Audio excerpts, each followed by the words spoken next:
I found out my mom left everything to my spoiled brother, so I cut her off and stopped her financial support. A month later, she called asking for money. My answer left her in shock. Sometimes I wonder if everything would have been different if my dad hadn't died that spring morning. I was only 6 years old, but I remember it like it happened yesterday, every detail burned into my memory with painful clarity. Dad was making pancakes his Sunday morning ritual. He always made them with chocolate chips arranged in happy faces that made me giggle with pure joy. Mom was setting the dining table, humming along to some old Elvis song playing on the radio, the kind of carefree moment families are supposed to hold on to forever. "Amanda, sweetheart, come help your old man with these masterpieces," Dad called out, waving the spatula like an orchestra conductor wielding a baton. I dropped my stuffed rabbit on the living room carpet and bolted toward the kitchen, my bare feet slapping against the linoleum. That's when everything changed in an instant. The spatula clattered to the floor. Dad clutched his chest, his face contorting in agony I didn't have words for. What followed was a blur of ambulance sirens, hospital hallways that smelled like cleaning chemicals and fear, and my mother's tears mixing with the sound of monitors beeping. My father was gone, leaving behind a house that suddenly felt too cavernous, too quiet, too empty. But Mom didn't grieve for long. She met Richard at a community support group for grieving parents, and something about him seemed to fill the void Dad had left behind. He was tall with kind eyes and a gentle smile that reminded me of my father in ways both comforting and unsettling. Within a year, they were married and Richard moved into our home. I was trying to understand this new normal, this man who wasn't my dad but was trying to be something close to it, when Mom made an announcement that turned my world upside down again. She was pregnant. I remember her glowing face as she told me I was going to be a big sister. Her excitement was infectious, and I thought maybe this meant everything would finally be okay. I was 8 years old when my brother Justin arrived, and that's when I realized that some moments don't fix things, they break them wider open. Mom quit her job as an elementary school teacher. She'd always been organized, present, engaged. But after Justin was born, she became obsessed. "Justin needs me right now," she'd say whenever anyone questioned her decision. These early years are crucial for childhood development. I wanted to ask if my early years hadn't mattered, if the time we'd spent together before Justin arrived had somehow meant less. But the words stuck in my throat like I'd swallowed them whole. I watched as my mother's entire world began to orbit around one small child. She forgot my lunch for school, then acted surprised when I mentioned being hungry at dinner. "Oh honey, I'm sorry," she'd say distractedly, already drifting back toward Justin and whatever he needed in that moment. It wasn't occasional, it became the rhythm of our household, the new soundtrack of my childhood. Richard noticed what was happening, even when Mom couldn't see it. I'd catch him watching her with a worried expression etched across his face as she fussed over Justin while practically ignoring me at the dinner table. It was like watching someone care deeply about a situation they felt powerless to change. One evening, while I sat alone at the kitchen table working through my algebra homework math that suddenly felt more important than asking for help, Richard joined me. He pulled up a chair quietly, not making a big production of it, and just started looking at my equations alongside me. "You know, Amanda," he said softly, helping me work through a particularly frustrating problem, "sometimes people get so caught up in one thing that they forget to see everything else around them. Everything else that matters just as much." I didn't respond, but I heard him. More importantly, I felt seen for the first time in months. As Justin got older, the tension in our house became impossible to ignore. Richard tried talking to Mom countless times about her obsession with Justin, but every conversation seemed to follow the same exhausting pattern. Mom would get defensive, accusations would fly, and nothing would change. I remember one particular evening during dinner when Richard decided to address it head-on. Justin was maybe 5 years old at this point, pushing chicken nuggets around his plate while Mom hovered above him like a helicopter, trying to convince him to eat just one more bite. "Patricia, Mom's real name. We need to talk about this," Richard said carefully, setting down his fork. "You can't keep hovering over him like this. He needs to learn independence. He needs to figure some things out on his own." Mom's face hardened instantly. "What are you trying to say? That I'm a bad mother? Is that what you're implying?" "That's not what I mean, and you know it," Richard replied, keeping his voice steady despite the tension crackling through the room. "But you've got 2 kids here, not one. And a husband, too, by the way." I suddenly became very interested in my mashed potatoes, but I was hanging on every single word. "Justin needs me," Mom snapped, her voice rising. "He's still so young. He requires more attention at this stage." I was young too. I muttered under my breath, but nobody heard me. The situation came to a head when Richard suggested enrolling Justin in Little League soccer. I was sitting on the stairs with my homework spread out in front of me, though really, I was eavesdropping when I heard them arguing downstairs in the kitchen. Absolutely not. Mom's voice was shrill and panicked. Do you know how dangerous soccer can be? He could get kicked. He could sprain an ankle. He could get hurt in 100 different ways. For God's sake, Patricia, the boy needs to experience life, Richard countered, frustration evident in every syllable. You can't protect him from everything. You can't wrap him in bubble wrap and expect him to grow into a functional person. But Mom wouldn't budge. Instead, she enrolled Justin in pottery classes at the local community center. I watched as my brother sat there looking miserable and bored, mindlessly poking at clay while other kids actually tried to learn the craft. He quit after 3 sessions, and Mom blamed the instructor for not understanding her son's sensitive artistic nature. Meanwhile, Richard started spending more time with me. Maybe it was his way of balancing out Mom's behavior, or maybe he simply saw a kid who desperately needed someone in her corner. Richard became my anchor in a house that increasingly felt like it didn't have room for me. He drove me to my gymnastics classes 3 times every week, sitting through every single session, cheering louder than any other parent in the gymnasium when I earned my medals and ribbons. Those moments when he'd give me a thumbs up from the bleachers meant more to me than he probably realized. He was saying, without words, that I was worth his time, that I mattered. But while I was flourishing under Richard's attention and encouragement, Justin was becoming increasingly difficult to live with. He'd leave his bedroom looking like a hurricane had torn through it, toys scattered everywhere, dirty clothes piled in corners, everything in complete chaos. Instead of telling Justin to clean up after himself, Mom would turn to me with that look I'd come to dread. "Amanda, be a dear and clean up Justin's room for him, would you?" She wasn't really asking. It was a directive wrapped in politeness, a command disguised as a request. One day, Richard caught wind of this arrangement and his face darkened. "She's not his maid, Patricia," he said firmly, and I could hear the frustration he'd been holding back. "He needs to learn to clean up after himself. That's called responsibility. That's called growing up." But then Mom did what she always did when Richard tried to set boundaries. She burst into tears, pulling out what I thought of as her ultimate weapon, the guilt that made everyone else's objections crumble. "I knew it," she sobbed dramatically. "You love her more than your own son. How can you treat Brandon this way? How can you favor your stepdaughter over my baby?" I watched Richard's face fall in real time. I saw the fight drain out of him like water from a leaking faucet. He looked at me with an expression that made my stomach ache, an apology for something he hadn't done wrong. Then he raised his hands in surrender. "Fine," he said quietly, defeat evident in every word. "Have it your way. I'm done." After that moment, Richard stopped arguing with Mom about Justin, but something shifted in how he treated me. He hadn't given up on me, that much was clear, but he'd given up on trying to change the fundamental dynamic of our household. It was a small comfort, but as I was learning, sometimes small comforts are all we have. My high school graduation day arrived on a warm June afternoon, and it felt bittersweet in ways I couldn't quite articulate. As I stood there in my cap and gown, scanning the auditorium full of faces, I spotted Richard beaming with pride. Mom was there too, but she kept checking her phone, probably texting Justin's babysitter about some detail she thought might be important. That evening, after the ceremony ended and relatives had finally gone home, Richard called me into his office, the one space in the house that felt like it belonged entirely to him. He pulled out a folder thick with college brochures from schools across the country. "I've been saving," he said simply, with a smile I hadn't seen in years. "You can go anywhere you want, Amanda. Any school that interests you. The sky's the limit." Before I could respond, before I could even process what he was offering me, Mom burst through the door like she'd been waiting for this exact moment.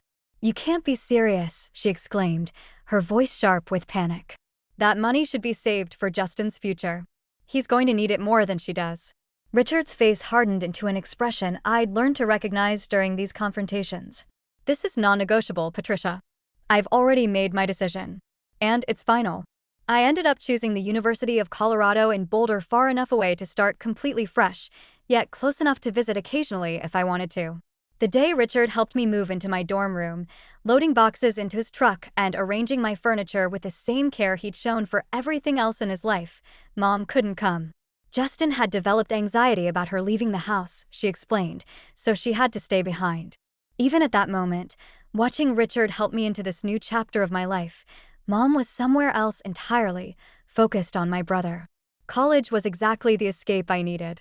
For the first time in my life, I felt liberated from the constant weight of being the less favored child. I was no longer living in Justin's shadow. Nobody here knew about my family dynamics or the complicated hierarchy that ruled our household. I was just Amanda, a smart, capable person working toward a degree and a future. I called home every week, maintaining what I thought was my responsibility to stay connected to my family. But my conversations were almost exclusively with Richard.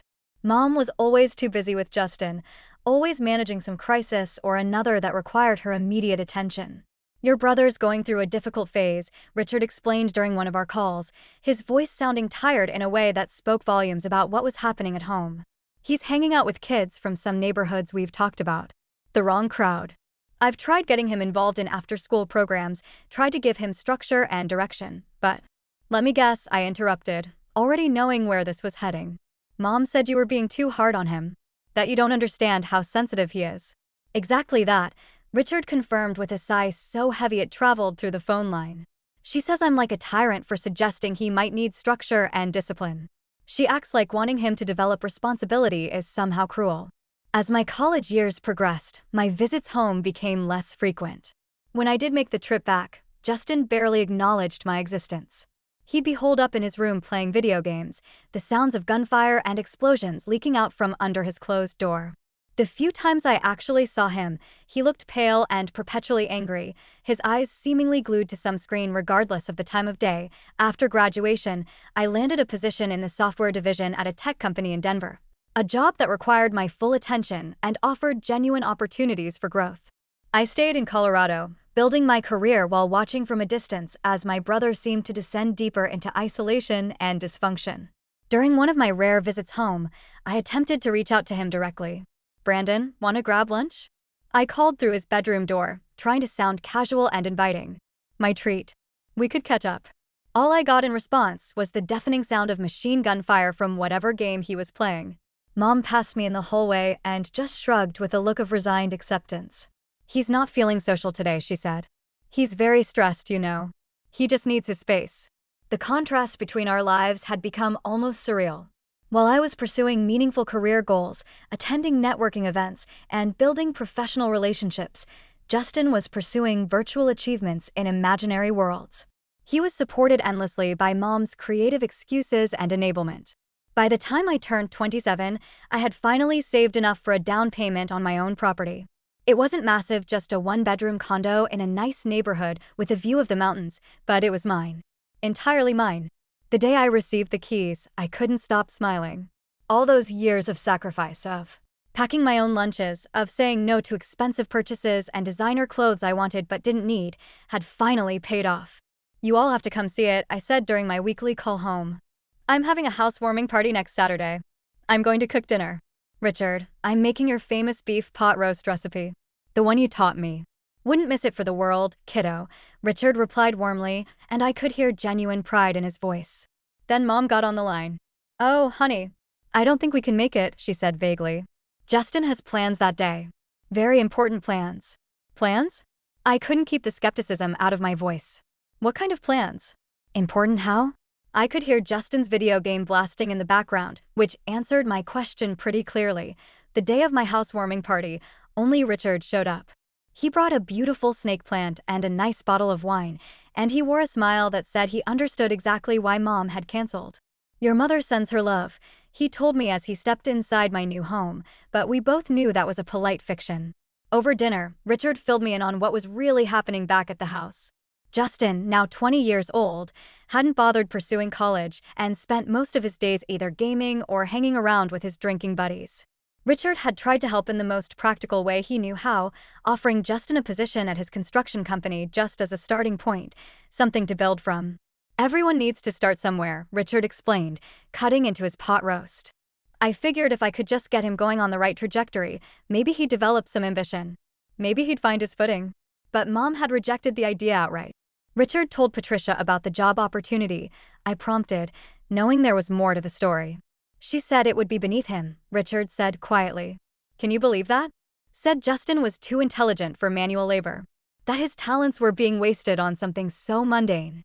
Too intelligent to work, but not too intelligent to mooch off his parents indefinitely, I muttered, thinking about the empty beer bottles and takeout containers that had probably been piling up at home. Richard gave me a sad smile that contained all the disappointment and exhaustion of trying to help someone who didn't want to be helped. I keep trying, Amanda. God knows I keep trying. But I don't know how much longer I can keep doing this. Your mother and I. He trailed off, not finishing the thought, but I understood what he meant without words. That was the last real conversation Richard and I would ever have. 2 years later, I got a phone call that changed everything irrevocably. Richard had collapsed at work. A massive heart attack, sudden and fatal, just like the one that had taken my father all those years ago. By the time I made it to the hospital, he was already gone. I was 30 years old and had just lost the only person in my family who had truly been in my corner. The funeral was surreal in ways I still can't fully articulate. Mom put on quite a show, sobbing dramatically and telling anyone who would listen what a wonderful husband Richard had been. We were so happy, she wailed to anyone within earshot. How will we possibly manage without him? I watched her performance with a complicated mixture of disgust and pity. Her tears weren't really for Richard, they were for herself. I could see the wheels turning behind her grief-stricken facade. Richard had been the sole breadwinner. Without his income, how would she maintain Justin in the lifestyle to which he'd become accustomed? Justin didn't even bother wearing a proper suit to the funeral. He showed up in wrinkled jeans and a polo shirt that had clearly seen better days. Throughout the entire service, he stared at his phone while Mom made excuses for his behavior. He's processing his grief in his own way, she whispered to relatives, as if that explained or excused his complete lack of respect or presence at his stepfather's funeral. Standing at Richard's grave, I couldn't help but think about how history had repeated itself in the cruelest way possible. Another father figure. Another heart attack. Another funeral where I felt more alone than I ever had. The only difference was that this time I was old enough to see everything with perfect clarity, including the fact that Mom's tears had little to do with actually grieving Richard and everything to do with grieving the income that would no longer be flowing into her bank account. A year after Richard's death, I had largely lost touch with both Mom and Justin. The little information I did receive came from Aunt Michelle's occasional phone calls. They're getting by on Richard's savings, she told me during one call. Your mom sold his pickup truck last month. The tools from his workshop went before that. I tried not to care. I really tried. But when Mom's number flashed on my phone screen one Tuesday evening, my heart still skipped a beat involuntarily. Some part of me, the part that wanted to believe in family loyalty, that wanted to believe my mother loved me, answered. Amanda. Her voice sounded smaller than I remembered, almost fragile. I need you to come home, please. It's important. Something in her tone made me book a flight for the very next day. I wasn't sure why I agreed so quickly. Maybe it was guilt. Maybe it was nostalgia. Maybe it was that stubborn, foolish hope that things could somehow be different this time. When I pulled up to our old family house, I barely recognized the place. The once pristine lawn that Richard had maintained with almost obsessive care was now overgrown with weeds. Paint peeled from the window frames like skin after a bad sunburn. One of the shutters hung crooked, held by a single hinge. But the house wasn't the only thing that had aged poorly. Mom opened the door, and I had to suppress an audible gasp. The vibrant woman I remembered from my childhood had been replaced by someone who looked 20 years older than her actual age. Deep wrinkles lined her face, and her hair, which she had always kept perfectly colored and styled, showed stark gray roots. Her hands trembled slightly as she reached out to me. Come in, she said, leading me into the living room. The house smelled musty and stale, like nobody had opened a window in months.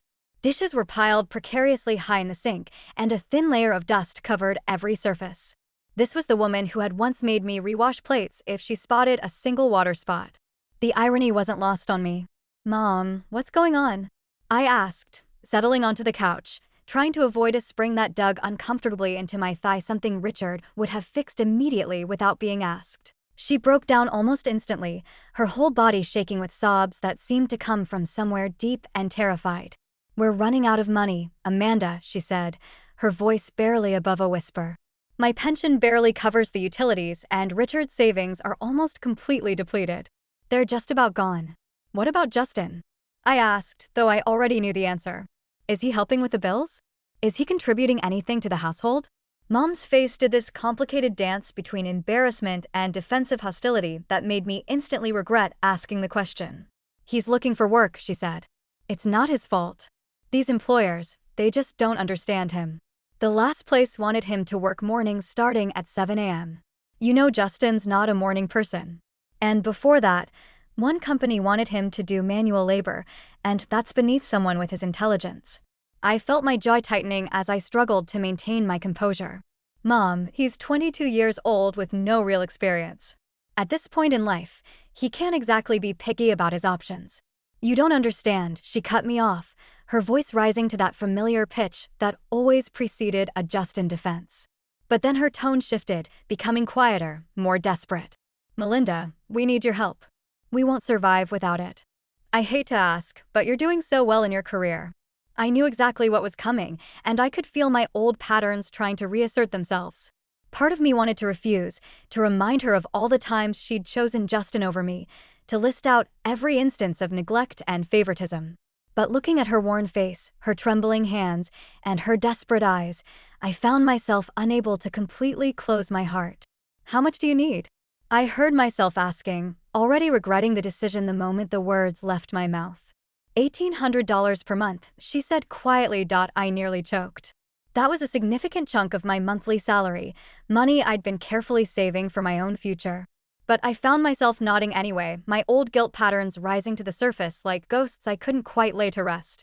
Where's Justin now? I asked as I prepared to leave. Oh, he's at a very promising job interview, Mom said, brightening slightly. A fantastic opportunity with a tech company. Through the window, I could see Justin's bedroom light on and the familiar flickering glow of his computer screen. Some things never changed. True to my word, I set up an automatic transfer of $1,800 to Mom's account every month. Each time that deduction appeared in my banking app, I told myself it was the right thing to do, even as it meant postponing my own plans for a bigger house, a new car, the things I actually wanted. I started visiting more frequently, though each visit felt like stepping into a time capsule of dysfunction. Justin was always there, either glued to his computer screen or sprawled on the couch with a beer in hand, his usual state of existence. How's the job search going? I'd ask hopefully, trying to find common ground. Mind your own business, he'd snap, or sometimes just grunt while turning up the volume on his game. During the holidays, I couldn't stand seeing the living room in such disrepair. The wallpaper was actively peeling from the walls, and there was a water stain on the ceiling that would have driven Richard absolutely crazy. So I spent my Christmas bonus hiring contractors to repair and repaint everything. When Mom sprained her ankle in February, I called to check on her and heard the pain in her voice despite her denials. Is Justin helping you get around? I asked, already knowing the answer. Oh, he's busy with some online interviews, she said. I hired a home health aide the next day. The vacation fund I'd been building for years went toward covering her wages for 3 weeks. Then came the day I walked into the house and found a complete stranger sprawled across our living room sofa like she owned the place.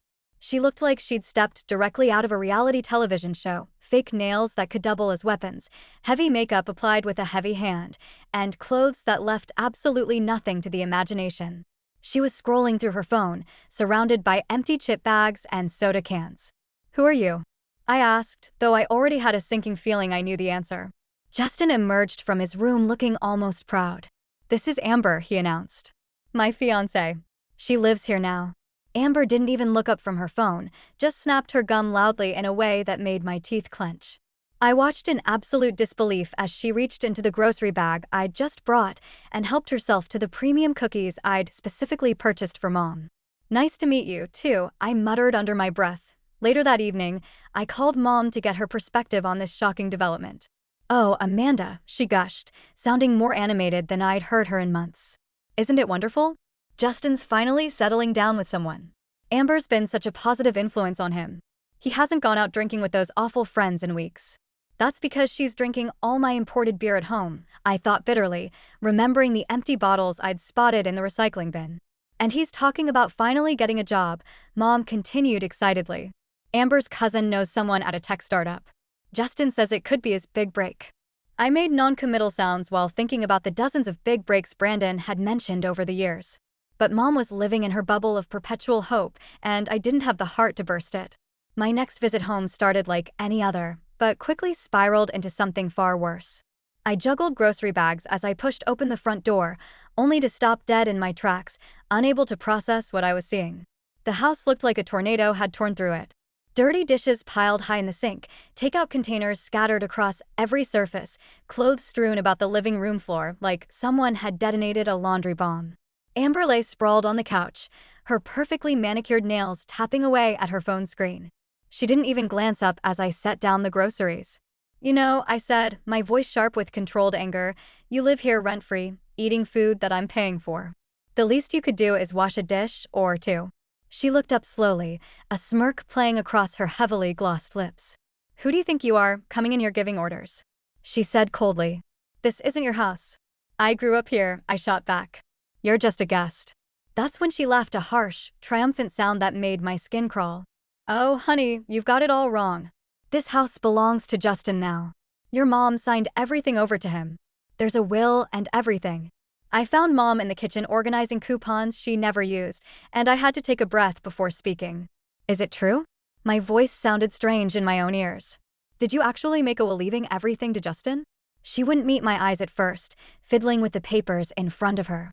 Then something hardened in her expression. "Yes," she said flatly. "It's true."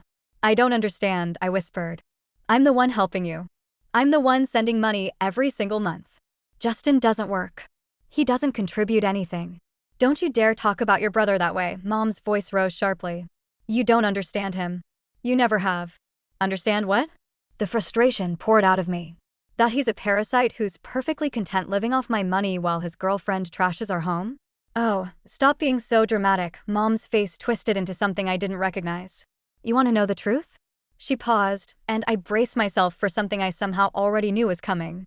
"I never loved you the way I love Justin," she said coldly, each word a dagger. "He's better than you in every way that matters. And I don't want to see you here anymore." The words hit like physical blows. All these years, I'd told myself that Mom did love me, that she just showed it differently, that somewhere beneath her obsession with Justin, she cared about me too. Now I knew the complete truth. I turned and walked out. Amber's triumphant laughter followed me down the hallway and out the front door. 21 years of hoping, of making excuses for her behavior, of trying desperately to earn my mother's love, all of it ended with the quiet click of a door closing behind me. The drive home was a complete blur. I don't remember the 4-hour trip. Don't remember climbing the stairs to my condo. Don't even remember sitting down on my couch. But I do remember the moment of absolute clarity that came as I stared at my phone's banking app, the automatic transfer to Mom's account, $1,800 every single month for the past year. My finger hovered over the screen for one long moment before I decisively clicked cancel recurring payment. For the next few weeks, I threw myself into work, trying to ignore the hole in my budget that suddenly felt less like a loss and more like an unexpected opportunity. I started researching investment options for the money I'd been sending home. Maybe I could finally start saving for a real house, not just a condo. Maybe I could actually build the future I'd been putting on hold. Then, exactly 1 month after my last visit home, Mom called. The money didn't come through, she said without any preamble, no greeting, no acknowledgement that we were even related. "There must be some mistake with the bank." "There's no mistake," I replied, surprised by how steady my voice was. "I canceled the transfers." There was a moment of stunned silence before she exploded. "You what? How dare you? After everything I've done for you," I actually laughed, though there was no humor in it. "Everything you've done for me? Like what, Mom? Forgetting my existence? Making me clean up after Justin like I was his personal maid? Telling me you never loved me?" "That's different," she said, her voice growing desperate. "I was upset when I said that. But you can't just stop helping us. We're counting on that money. Justin and Amber are planning a vacation to Cancun. They need a vacation." "Brandon needs a vacation from what exactly?" I interrupted, my voice rising. "Playing video games? Drinking beer? Let me tell you something, Mom. Justin doesn't need a vacation. What he needs is a job. What he needs is to become a functioning adult instead of a parasite living off his mother and me." "How dare you speak about your brother that way? You're just jealous." "Jealous of what?" I demanded. "Of the fact that you left everything to him? Fine. You made your choice. Now he can take care of you." She started calling me names: ungrateful, selfish, mercenary, her tirade dissolving into a stream of accusations and demands that made my head spin. I let her rant for a moment before speaking again, my voice calm and final. "Goodbye, Mom."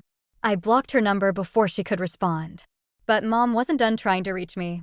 Over the next few weeks, messages started pouring in through every possible channel: Facebook messages about how she was struggling to pay bills, Instagram comments about what a terrible daughter I was, emails detailing all the sacrifices she'd supposedly made for me, most of which I couldn't even remember happening. Justin joined in too, sending aggressive texts about how I was destroying the family. "Mom's crying because of you," he wrote. "You better start sending money again, or else." I blocked him, but not before replying, "Here's a crazy idea. Try getting a job." Amber even tried reaching out through LinkedIn, of all places, with a long message about how I was breaking my poor mother's heart and how Justin was too sensitive to handle the stress of actual employment right now. I had to admit, her creativity was almost impressive. It's been 6 months now. I don't know how they're doing, and for the first time in my life, I don't feel guilty about that. Maybe they finally realized that Justin needs to support himself. Maybe they're still waiting for me to cave in and start sending money again. Maybe they found someone else to manipulate. The truth is, I don't need to know. What I do know is that the $1,800 I used to send them every month has gone into a down payment fund for my own house, a real house with actual land and potential.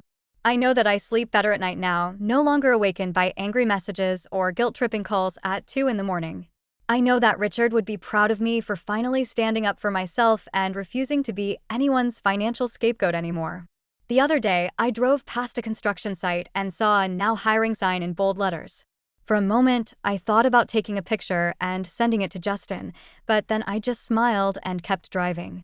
I finally understand that their problems aren't my problems anymore. Finally, after all these years, I'm free.